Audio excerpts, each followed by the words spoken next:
Hi everyone, it's Jennifer with Springs Homes for Rent. Welcome to your property management update. In this edition, we will cover January 2025 market stats and look at important pending state legislation that could affect residential property management. Let's start with the January 2025 market overview. The overall rental market looks at all residential property classes and indicates where the market is headed. Median rents declined slightly by about 1.7% in January 2025 across the Colorado Springs market. The current median rent for all rental property classes is $1,840.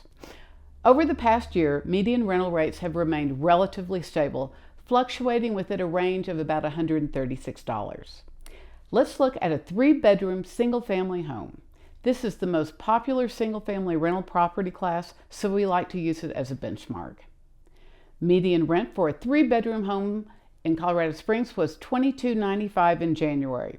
This represents a modest 1.6% decrease from December.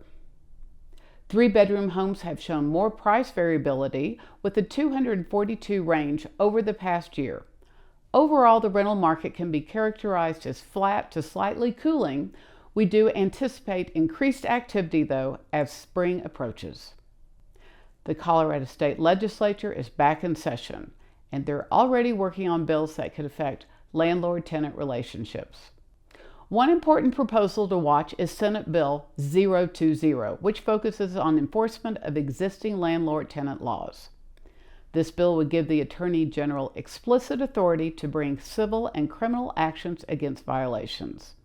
Still more significantly, it would extend this enforcement power to counties, cities, and municipalities.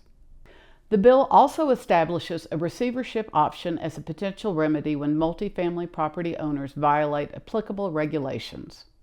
All the language in this section of the bill seems to apply strictly to multifamily, but this could certainly change. This legislation appears to be a direct response to the Attorney General's office stating last year that they lack sufficient resources to enforce all the new landlord-tenant laws.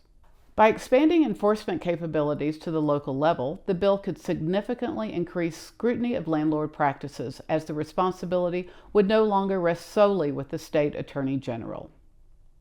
We remain committed to rigorous compliance with all landlord-tenant laws and regulations.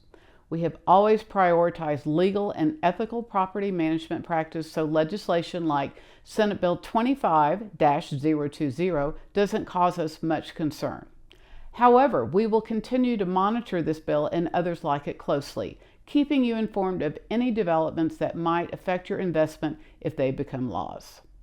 Next, let's look at House Bill 25-1004, which concerns pricing coordination by landlords.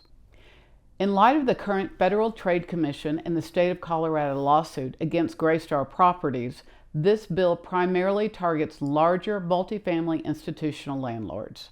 The legislation would prohibit landlords from using pricing coordinators, also bans coordinators from facilitating agreements that reduce competition between landlords, and makes it illegal for 2 or more landlords to engage in consciously parallel price coordination. Any violations would be deemed illegal restraints of trade or commerce. Additionally, the Division of Housing would be required to develop a public education program about these provisions. We don't anticipate this having much impact on our business since we use a market-based approach when pricing our rental properties, and we store detailed records of how we determine those prices in case of an audit. Nevertheless, this bill is important for us to monitor as it signals the legislature's continued focus on protecting tenants in the rental market. Well, that's it for this month. I'll be back next month with more proposed legislative bills that might impact our clients, as well as stats and more.